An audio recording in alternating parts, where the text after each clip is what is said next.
Dans cet épisode, nous allons enquêter sur 3 des histoires de magie et de sorcellerie les plus morbides d'Europe. Vlad l'Empaleur, Richard III et Attila le Hun sont des figures quasi mythiques. Nous sommes fascinés par les méfaits des empereurs romains et des hordes vikings.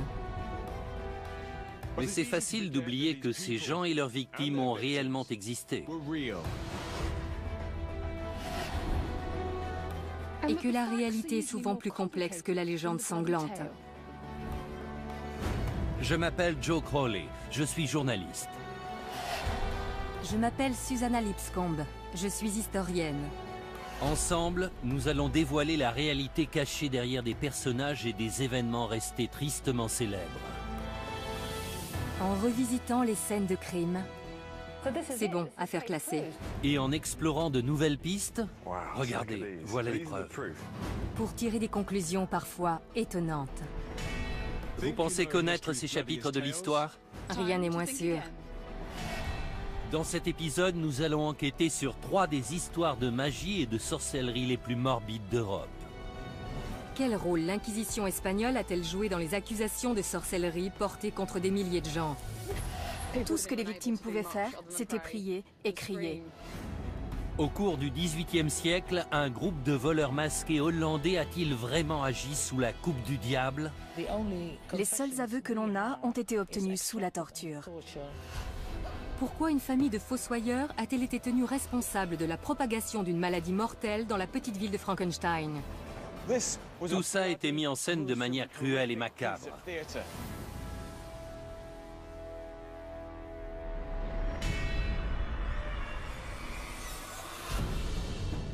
Novembre 1610. 30 000 personnes se rassemblent dans le nord de l'Espagne pour assister à l'exécution d'un sabbat de sorcières.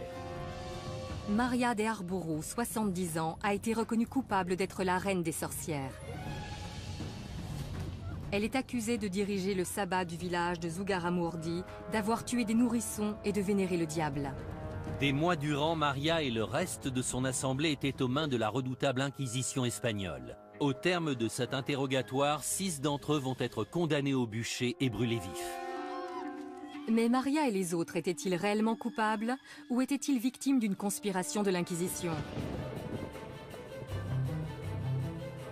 Dans un recoin des Pyrénées, à 360 km de Madrid, se trouve le village isolé de Zugarramurdi.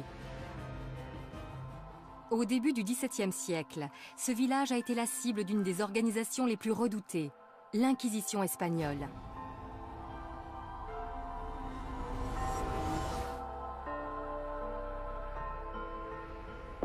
En 1609, l'Inquisition est venue à Zugarramurdi enquêter sur une affaire de sorcellerie dénoncée par les membres du clergé de la région et leurs informateurs. Le village a depuis ouvert un musée entièrement dédié à cette affaire. Les noms des gens qui y étaient mêlés y sont référencés. Parmi eux figure Maria de Arbourou, accusée d'être la reine des sorcières. Instaurée à la fin du XVe siècle, la mission de l'Inquisition était de maintenir la pureté de l'Église et de superviser les Juifs et les musulmans convertis au catholicisme. L'historienne locale, Idoia Mentaberi, a enquêté sur l'affaire de sorcellerie de Zugarramurdi. Que s'est-il passé quand l'Inquisition a débarqué dans le village? Ils sont arrivés vêtus de leurs robes. Il y avait de quoi avoir peur. Ils ont arrêté des femmes, des personnes âgées et même des enfants. Le plus jeune avait 9 ans. Ils ont créé une telle atmosphère de panique et de peur que les villageois ont vite commencé à s'accuser entre eux pour tenter de sauver leur peau.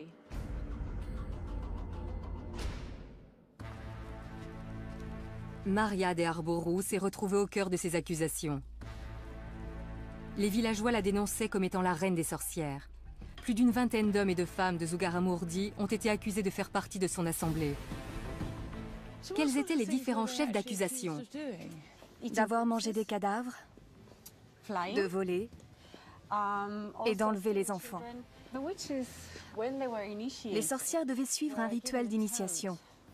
Elles recevaient un crapaud qu'elles devaient habiller et chérir comme un animal de compagnie. Si elles s'en occupaient mal, le crapaud les dénonçait au diable. C'est incroyable. Les gens croyaient vraiment à ce genre d'histoire? C'est difficile à croire.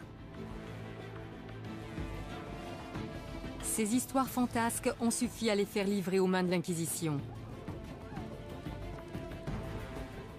Ils ont été jetés dans la prison secrète détenue par les inquisiteurs, torturés et accusés de sorcellerie.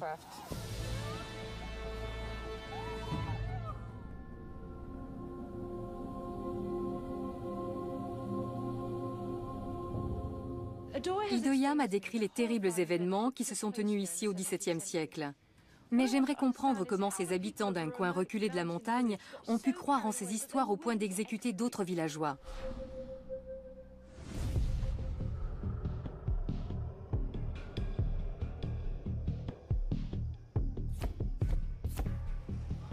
Quand on pense à l'Inquisition, on a souvent en tête des images de prêtres fanatiques vêtus de robes noires et déterminés à exterminer les hérétiques et les sorcières. Bien entendu, l'histoire est rarement aussi simple. Je me dirige vers le donjon d'Amsterdam, un site très touristique, pour y apprendre tout ce qu'il y a à savoir sur cette fameuse organisation. Pour ce faire, j'ai fait appel au professeur Thomas O'Connor, un spécialiste de l'Inquisition. Parlez-moi de Zugarramurdi. Quel rôle l'Inquisition a-t-elle joué dans ce village?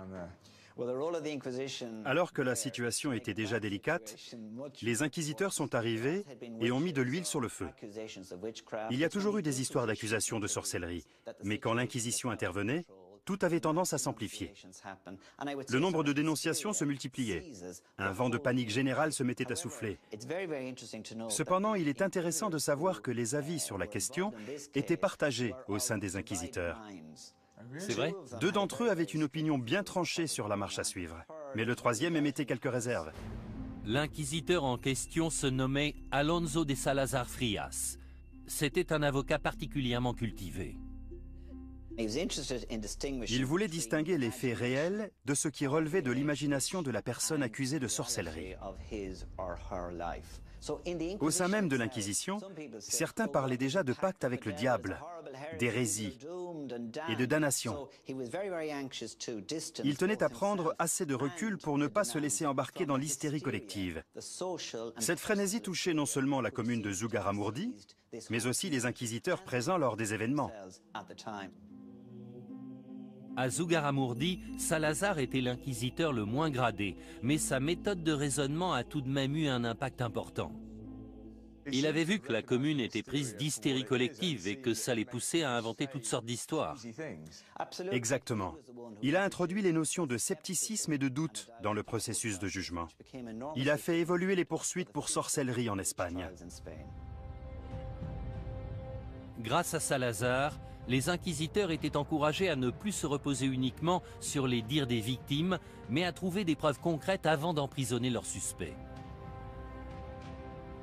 Les détails sur le fonctionnement de l'Inquisition espagnole sont fascinants, mais cela ne suffit pas à résoudre l'énigme de Zugarramurdi. La sorcellerie était considérée comme un acte d'hérésie mineur. Mais malgré la présence d'un inquisiteur aussi moderniste que Salazar, plusieurs personnes ont été condamnées au bûcher.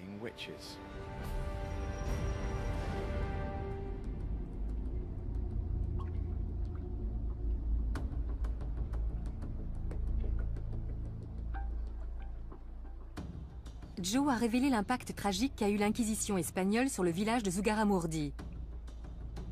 De mon côté, j'aimerais savoir ce qui poussait ces villageois à croire que des sorcières vivaient parmi eux. Que s'est-il vraiment passé? Des gens affirmaient qu'une fois la nuit tombée, des sorcières les avaient emmenés de force dans leurs repères. Il me faut plus d'informations. Les gens inventaient-ils ces histoires ou est-ce qu'elles cachent autre chose?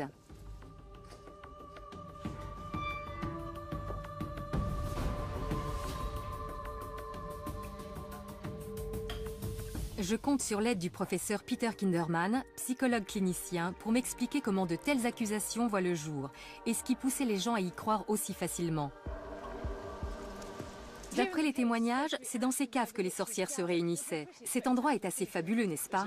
C'est un site extraordinaire. L'impact d'une histoire de sorcière est tout de suite plus fort quand il est censé se passer dans un endroit comme celui-ci.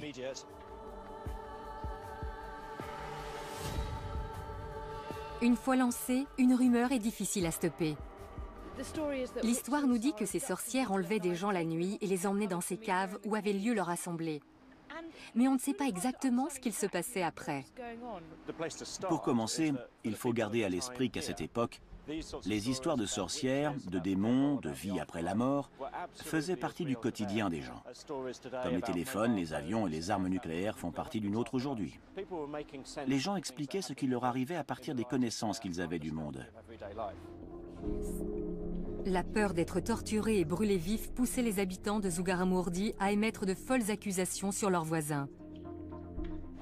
Les gens vivaient dans la terreur. Il suffisait qu'un suspect interrogé finisse par avouer en impliquant une ou deux autres personnes pour que les accusations se multiplient. Ce phénomène ne se limitait pas à Zugarramurdi. Dans toute la région, plusieurs villages se sont mis à dénoncer des pratiques de nature satanique. Le cadre idyllique de la montagne s'est alors transformé en un lieu de cauchemar. Certaines personnes parlent d'hystérie collective. Pensez-vous que cela puisse expliquer ce qu'il s'est passé ici? Le terme d'hystérie collective sous-entend que ces personnes étaient dérangées ou malades. Je ne pense pas que ça ait été le cas. De nos jours, accuser quelqu'un de sorcellerie passe pour de la démence. Mais si on appelle les services secrets parce qu'on suspecte son voisin de fabriquer des bombes, cela nous paraît normal. Donc il ne faut pas trop rationaliser les faits. Ces gens ont réagi dans la panique. Les conséquences étaient terribles dans les deux cas. Être possédé par le diable et perdre son âme faisait bien plus peur aux gens qu'on ne peut l'imaginer aujourd'hui. D'un autre côté, l'idée de faire l'objet d'une enquête, puis d'être torturé et brûlé vif en public, n'était pas plus réjouissante. Maria et les autres victimes se trouvaient confrontées à un cruel dilemme. Seule leur foi pouvait les sauver, et elle allait être testée comme jamais. L'enquête menée par l'inquisiteur Alonso de Salazar a abouti à la libération de plusieurs suspects. Mais Salazar ne pouvait tous les sauver. Maria de Arbourou et 5 autres personnes ont été jugées coupables.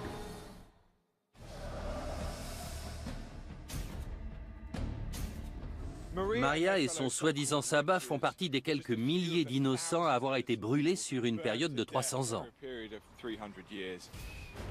Mais comment se passaient ces mises à mort? Et pourquoi étaient-elles aussi barbares? Pour répondre à ces questions, je retrouve le professeur Alison Rowlands, spécialiste de l'histoire de la sorcellerie.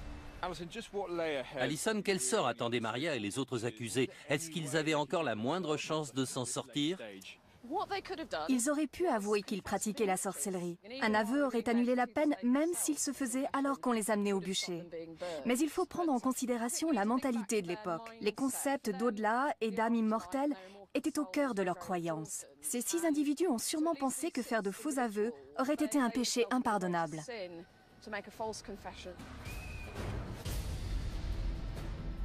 En refusant de choisir la facilité, Maria a définitivement scellé son destin. Elle et ses pairs étaient condamnés à trouver la mort d'une des pires façons imaginables. Pourquoi le bûcher? Pourquoi une mort aussi horrible? On ne pouvait pas les pendre ou les décapiter? Selon certaines croyances religieuses, le feu a le pouvoir de purifier l'âme d'un pécheur. Même si ça peut paraître assez tordu, brûler les personnes accusées de sorcellerie était vu comme une façon de sauver leur âme. J'imagine à quel point ça doit être horrible de voir les flammes se répandre et commencer à brûler. La douleur doit être insoutenable tant qu'on reste conscient. C'était l'une des sentences les plus cruelles. À mon avis, les inquisiteurs pensaient que la menace du bûcher suffirait à convaincre les gens d'avouer. Mais ce n'était pas toujours le cas. Donc ils devaient mettre leurs menaces à exécution. Je ne suis pas sûr de vouloir la réponse à cette question, mais est-ce que ces gens sentaient la mort arriver? Combien de temps se passait-il avant qu'ils ne succombent aux flammes? Malheureusement, il est presque certain qu'ils aient eu le temps de sentir l'odeur du feu et de subir l'atroce douleur causée par les flammes qui se rapprochaient.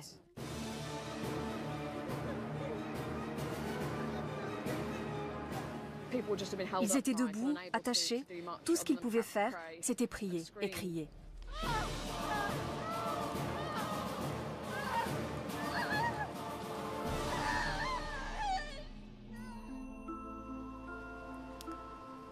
Maria et les autres prétendues sorcières ont connu l'une des pires morts imaginables. Et dire qu'ils auraient pu en réchapper s'ils s'étaient repentis de leurs péchés. Cependant, Salazar a enclenché la fin de ces pratiques barbares.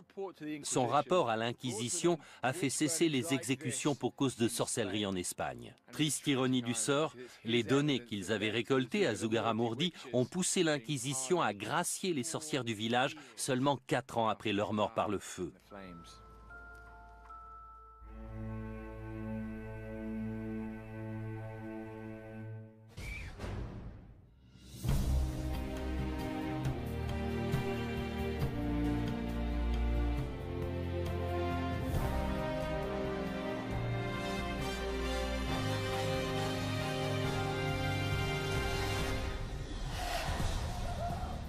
11 mai 1772. Józef Kirchhoffs, chirurgien aisé et fervent croyant, est sur le point de connaître une mort violente par pendaison. Il a été reconnu coupable d'être à la tête d'un groupe de bandits sans pitié obéissant aux ordres du diable en personne. Leur nom, les Bockenriders. Pendant des années, ces bandits ont fait régner la terreur le long de la frontière hollandaise. Kirchhoffs a été condamné à la potence alors qu'il niait fermement faire partie du célèbre gang, et ce malgré des mois à subir d'affreuses tortures. Était-il un génie du grand banditisme ayant toujours mené une double vie, ou était-il réellement innocent ?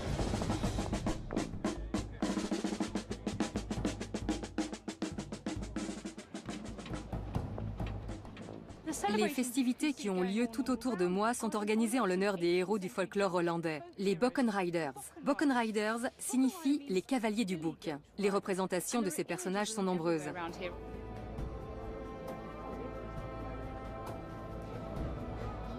En voilà un Bockenrider.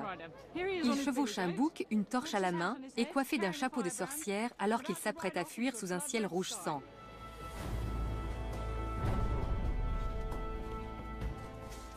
De nos jours, beaucoup de gens voient les Bockenriders comme des justiciers, une sorte de version hollandaise du légendaire Robin des Bois. Cependant, les études contemporaines les décrivent comme un violent groupe de voleurs sans foi ni loi qui n'hésitaient pas à prendre pour cible les prêtres et leurs églises. Au centre de ces récits se trouve l'arrestation du médecin local, le docteur Józef Kirchhoffs, en 1771. Il était accusé d'être à la tête de ces opérations. Mais était-il un justicier à la Robin des Bois ou un malfaiteur sous la coupe du diable ?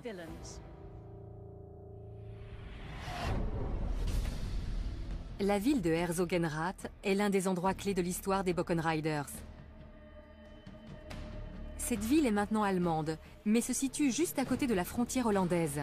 Je suis venu rencontrer François van Geroorten, président de l'association visant à préserver la mémoire des Bockenriders. François, qu'est-ce qui faisait des Bockenriders un groupe de bandits beaucoup plus terrifiant que les autres criminels? Comme tous les bandits, ils étaient accusés entre autres de vol et de cambriolage. Mais en plus, la légende dit qu'ils avaient fait un pacte avec le diable. Les vols étaient commis dans un périmètre si grand que les rumeurs disaient que le diable leur avait donné des boucs volants pour les assister dans leurs méfaits. L'efficacité impitoyable avec laquelle ces brigands agissaient ont poussé les autorités et la population à croire qu'ils obéissaient tous à une seule et même personne, un leader connu sous le nom de Józef Kirchhoffs. François, quel lien existe-t-il entre cette église et l'objet de notre étude, Józef Kirchhoffs? C'est l'église Sainte-Marie.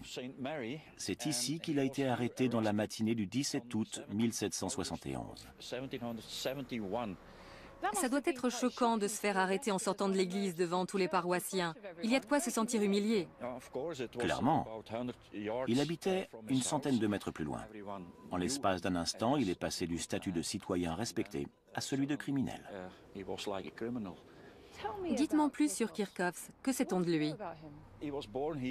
Il est né en 1724. Après 9 ans dans l'armée, il est rentré chez lui. Et puis il est devenu le chirurgien officiel de la ville de Herzogenrath. Au moment de son arrestation, il était marié et il avait 6 enfants. Pourquoi est-ce qu'ils l'ont arrêté lui plutôt qu'un autre?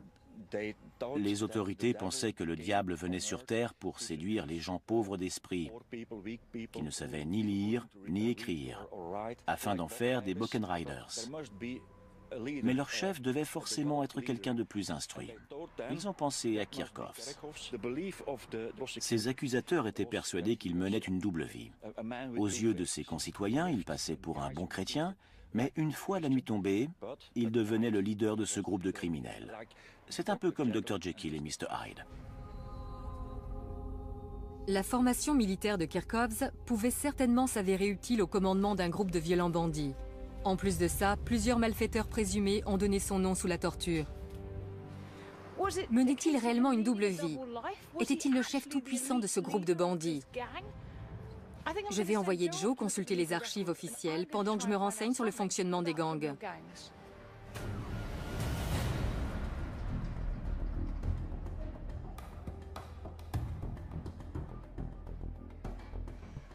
L'histoire de Joseph Kirchhoffs et des Buchan Riders est empreinte de mythes et de légendes. J'aimerais démêler le vrai du faux. Et le meilleur moyen d'y parvenir, c'est de consulter les archives officielles. Après tout, il semblerait logique que la torture et l'exécution d'un homme aussi respectable que Joseph Kirchhoffs aient fait l'objet d'un rapport écrit. Les originaux des documents officiels concernant Kirchhoffs et les Buchan Riders sont conservés à Maastricht, dans une ancienne église. Cette dernière abrite dorénavant les archives historiques de Limbourg.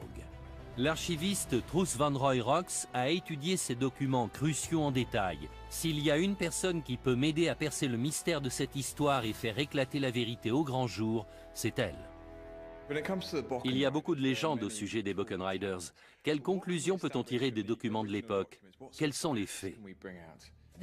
On a là les comptes rendus des tortures infligées aux prisonniers soupçonnés de faire partie de ce groupe de malfrats.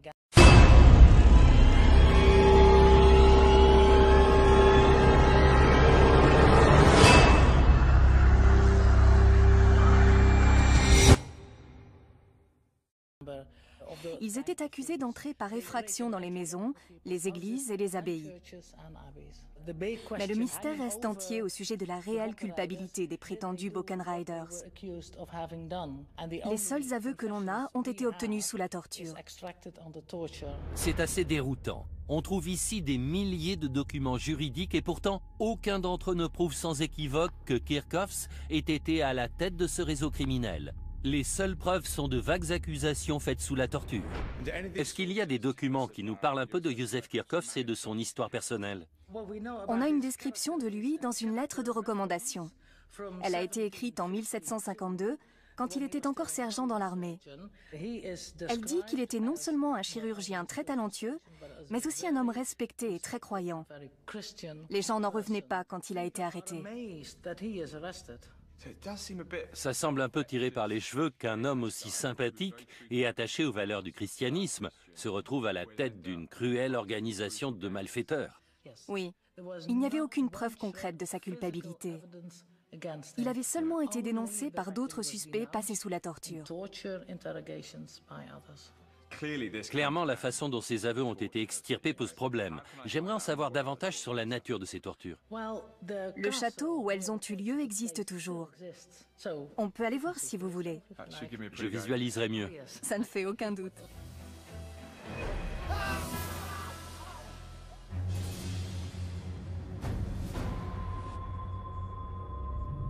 J'ai suivi Truus 35 km plus loin jusqu'au château d'Herzogenrath afin d'en apprendre davantage sur les atroces tortures infligées aux Buchan Riders présumés.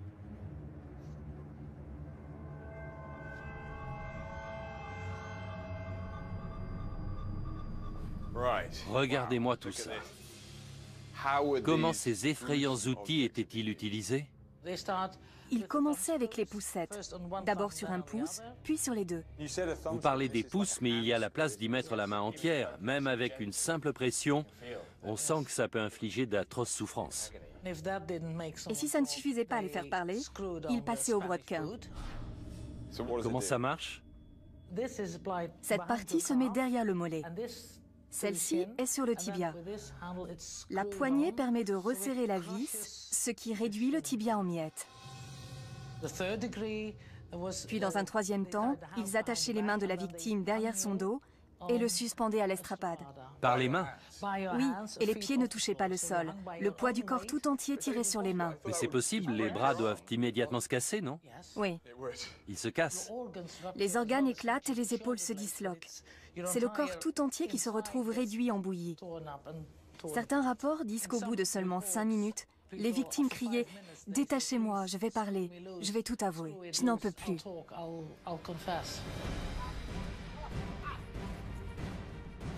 Des douzaines de membres présumés des Buchan Riders ont été torturés dans ces lieux et ont rapidement avoué leurs crimes. Mais pas Kirchhoffs. Il disait à ses tortionnaires « Messieurs, vous pouvez réduire mon corps en miettes, je n'ai rien à avouer ». Respectait-il la loi du silence ou était-il véritablement innocent?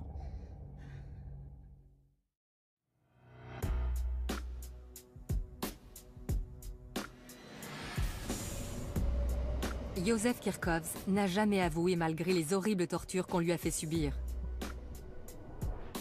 Aurait-il réussi à tenir sa langue jusqu'au bout s'il avait été coupable? Pour le savoir, je vais discuter avec Graham Johnson. Depuis plus de 10 ans, il enquête sur les barons du crime et les gangs sévissant actuellement. Les gangsters connaissent-ils l'identité de leur chef? Pas toujours. Les petites mains, ceux qui les recrutent et tous ceux qui occupent des postes secondaires ne savent pas forcément pour qui ils travaillent.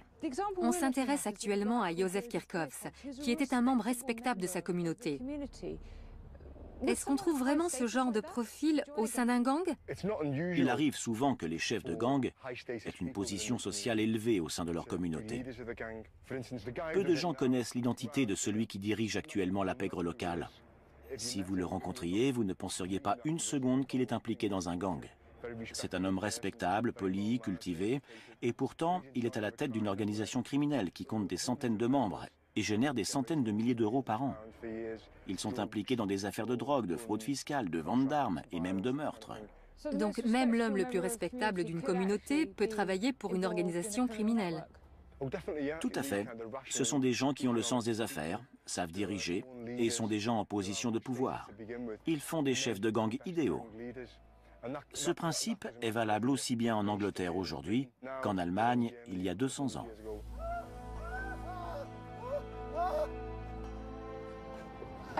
Quand je suis arrivée à Deptford, j'étais persuadée qu'un père de famille très croyant comme Józef Kirchhoffs ne pouvait en aucun cas être à la tête des Buchan Riders. Pourtant, les gangs d'aujourd'hui opèrent au sein de leur communauté dans le plus grand secret. Si Józef pouvait garder le silence sous la torture, peut-être était-il capable aussi de mener de front une vie de famille et la direction d'une organisation criminelle.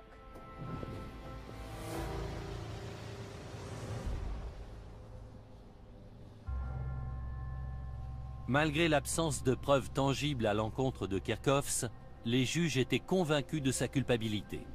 Après des mois de torture, le verdict est finalement tombé. Il a été condamné à mort. Sa sentence a été prononcée oralement dans cette pièce. Juste ici. Ici même, oui. C'est vrai? Il a été condamné à la pendaison pour 9 cambriolages. C'est tout ce qu'ils ont trouvé à lui reprocher après toutes ces tortures. 9 cambriolages sur une période de 9 ans. Rien à voir avec le casier judiciaire d'un baron du crime. Est-ce qu'on sait comment s'est déroulée l'exécution? Oui, on a le compte-rendu détaillé. Je vous le lis. Ils ont alors conduit Kirchhoffs sur la place publique où la potence avait été érigée. À 11 h du matin, le bourreau lui a passé la corde autour du cou. D'une voix tremblotante, il a crié « Jésus, j'ai vécu pour toi, je meurs pour toi ».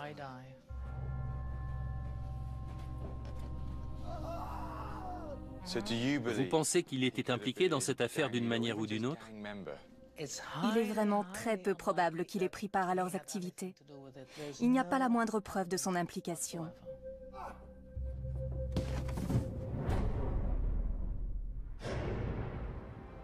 Kirchhoffs n'a pas été la seule victime. Plus de 350 Buchan Riders présumés, hommes et femmes confondus, ont été pendus, laissés pour morts sur la roue ou brûlés vifs. La torture est au cœur de cette légende sanglante.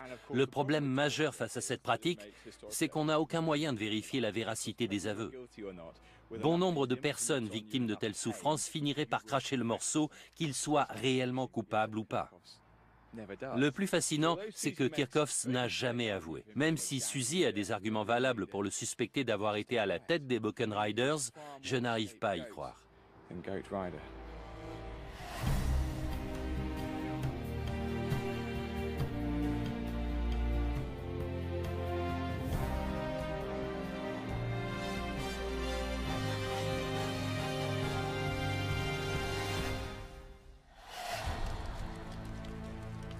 26 septembre 1606.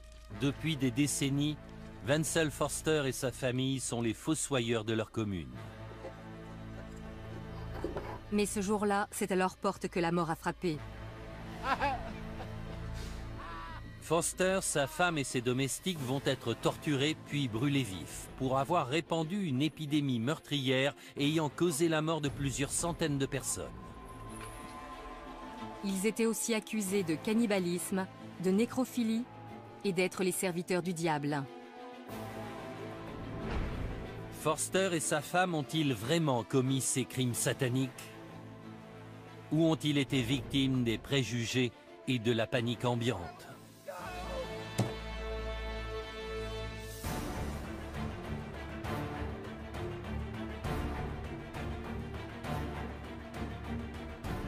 J'ai fait le voyage en Europe centrale pour en apprendre davantage sur la terrible légende de Forster.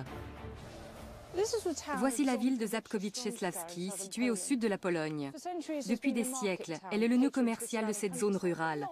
Ce n'est pas le genre de ville qu'on s'attend à voir faire la une des journaux. Pourtant, en 1606, cette magnifique feuille d'information illustrée a été publiée à son sujet. Cet ancêtre des journaux d'aujourd'hui raconte l'histoire qui a fait connaître cette petite ville. Mais à l'époque, Zabkowice portait un autre nom. Elle s'appelait Frankenstein. C'est en 1818 que Mary Shelley a écrit son célèbre roman gothique racontant la vie de Victor Frankenstein et du monstre qu'il avait assemblé à partir de morceaux de corps humain. 200 ans plus tôt, la ville de Frankenstein a été au centre d'une autre histoire à en glacer le sang, quand des centaines de ses habitants ont été victimes de la peste. Le bulletin illustré ne parle pas seulement des victimes, mais aussi des gens supposés être à l'origine de cette épidémie. La propagation de l'épidémie a été entièrement reprochée à une famille de fossoyeurs qui s'occupait du cimetière de la ville. Ce récit relate une incroyable histoire d'empoisonnement, de vol et de magie noire.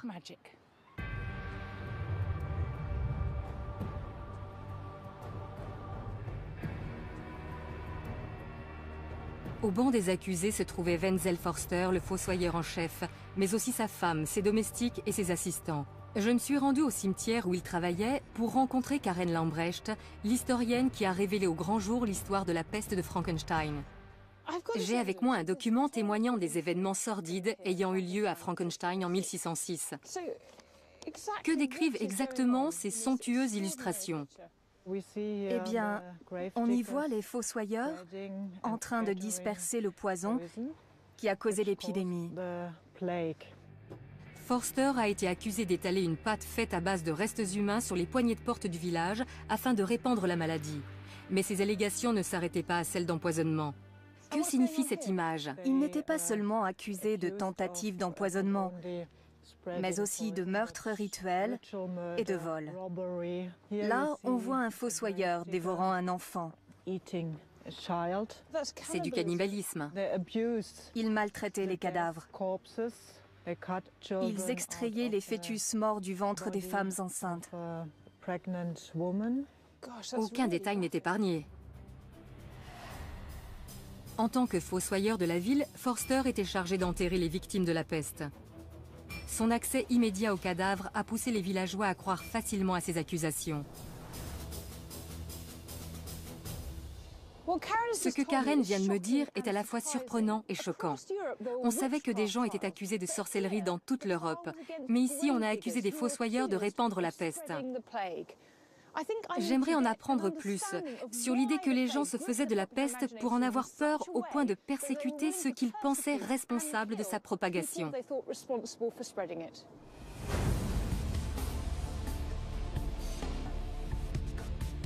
Je suis à Londres où 100 000 personnes sont mortes de la peste 60 ans après l'épidémie de Frankenstein.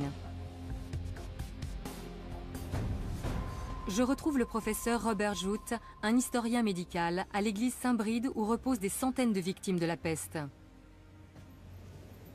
Robert, pouvez-vous m'en dire un peu plus sur la peste? Sait-on combien de victimes elle a fait à Frankenstein? D'après les rapports de l'époque, il y a eu environ 1500 décès.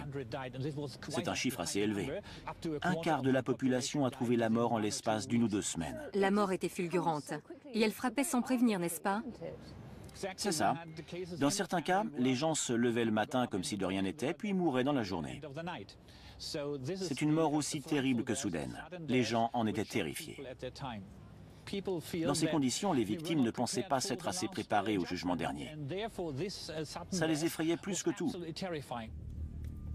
Quand la peste frappait, les églises débordaient de demandes d'inhumation. Il était impossible d'enterrer tout le monde convenablement. Regardez ça.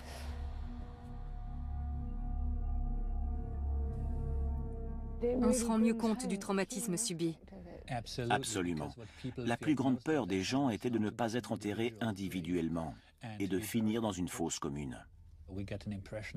On peut comprendre que l'idée d'être enterré au même endroit que des centaines d'autres victimes les ait terrorisés. Il n'était plus qu'un corps sans identité. Exactement. Les ossements sont éparpillés un peu partout. C'est typique d'une fosse commune creusée lors d'une épidémie de peste au XVIIe siècle. En voyant tout ça, je comprends un peu mieux pourquoi les habitants de Frankenstein étaient aussi terrifiés par la peste au XVIIe siècle. Ce genre de perspective peut facilement pousser les gens à s'en prendre aux potentiels responsables du désastre. Mary Shelley a rendu le nom de Frankenstein mondialement connu. Mais les événements qui ont eu lieu dans la ville auraient aussi pu suffire à inscrire ce nom au panthéon de l'horreur.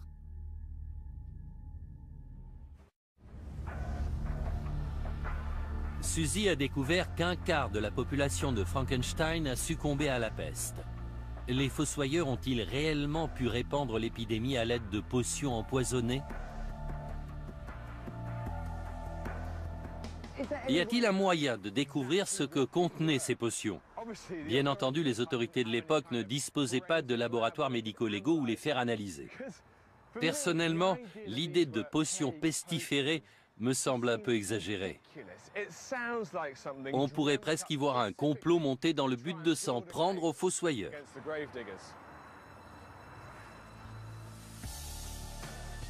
Les voisins de Forster étaient persuadés qu'au lieu d'enterrer les morts, ils se servaient de leurs cadavres pour concocter une potion donnant la peste. C'est génial ici. Je vais m'entretenir avec le chercheur Jürgen Mischke pour découvrir ce que fabriquaient les Forster. Jürgen, l'idée qu'on puisse concocter une potion à partir de restes humains me semble loufoque. Comment en est-on arrivé là? Je vais peut-être vous surprendre, mais les médicaments à base de restes humains étaient monnaie courante du XVIe au XVIIIe siècle.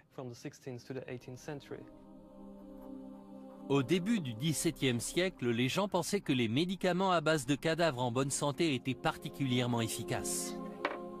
Et en plus de soigner les maladies, ces remèdes étaient censés donner l'énergie du mort aux patients. Quelle partie du corps était utilisée? D'après les documents scientifiques de l'époque, 24 parties du corps peuvent être récupérées pour en faire des remèdes. La graisse, la peau, le crâne et les os en font partie. Les os étaient réduits en poudre et la peau bouillie pour en faire des médicaments contre toutes sortes de maux tels que l'épilepsie ou les migraines. Forster était-il le fournisseur de Frankenstein? D'où provenaient les cadavres? Il fallait aller voir le bourreau. Il avait tous les droits sur le cadavre des gens qu'il exécutait. C'était la seule façon de se procurer un corps jeune et sain. C'était un revenu complémentaire non négligeable pour les bourreaux. Il est possible que certains fossoyeurs aient voulu en profiter aussi. Est-ce que ces potions pouvaient aussi servir à répandre une maladie? Les autorités avaient interdit tout remède fait à partir du corps d'un malade ou d'une personne âgée parce qu'ils savaient que c'était plus risqué. Mais les fossoyeurs ont peut-être transgressé cette règle sans savoir que cela représentait un réel danger pour les patients. Quand on se fournit illégalement chez un fossoyeur, il y a forcément plus de risques. C'est fou de penser qu'on se soignait avec des restes humains. Si on y réfléchit un peu, le but est d'aider quelqu'un à survivre grâce au corps de quelqu'un qui est déjà mort. Les transfusions sanguines et les transplantations d'organes suivent aussi cette logique. C'est fascinant. Moi qui pensais que cette histoire avait été fabriquée de toutes pièces pour se débarrasser des fossoyeurs, et finalement j'apprends que la médecine actuelle fait appel aux mêmes méthodes. Officiellement, les fossoyeurs ne devaient pas être autorisés à fabriquer ce genre de remède. Mais cette éventualité ne semble plus aussi extravagante qu'avant. De plus, la fabrication de remèdes de cette nature faisait clairement d'eux les coupables idéaux.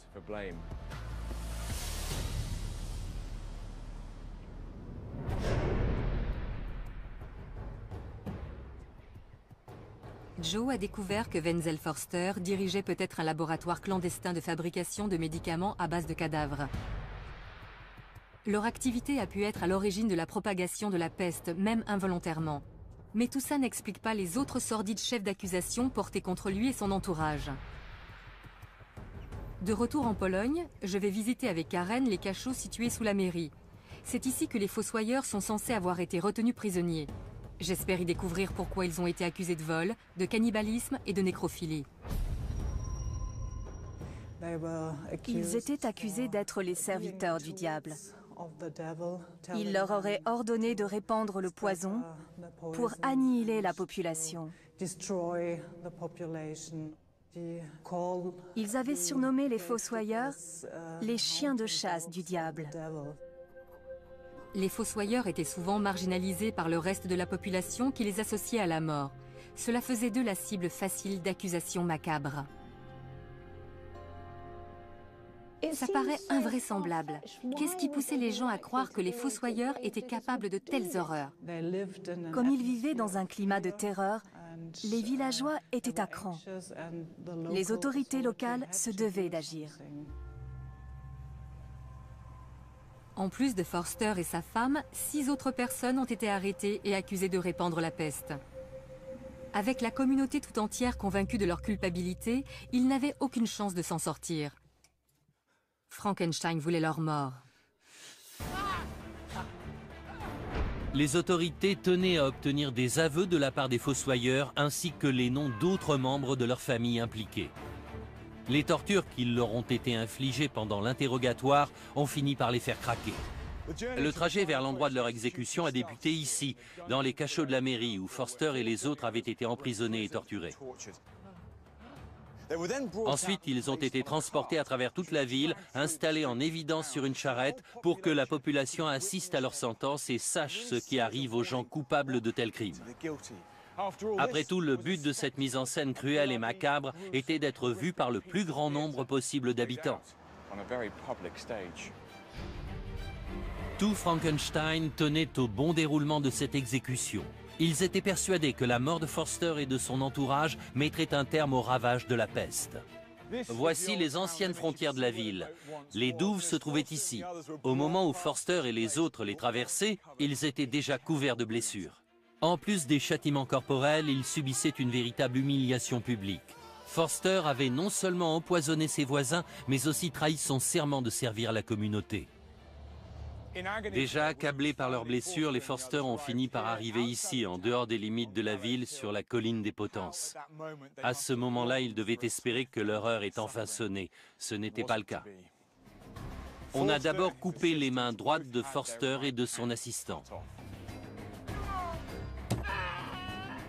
Ensuite, les mains ont été clouées au pieu où ils seraient attachés pour mourir. Puis, pour le crime de nécrophilie, l'assistant de Forster a été castré. Prochaine étape, le bûcher. Forster et 3 autres fossoyeurs ont été attachés à des pieux. Les feux ont été allumés tout autour d'eux pour qu'ils meurent brûlés vifs.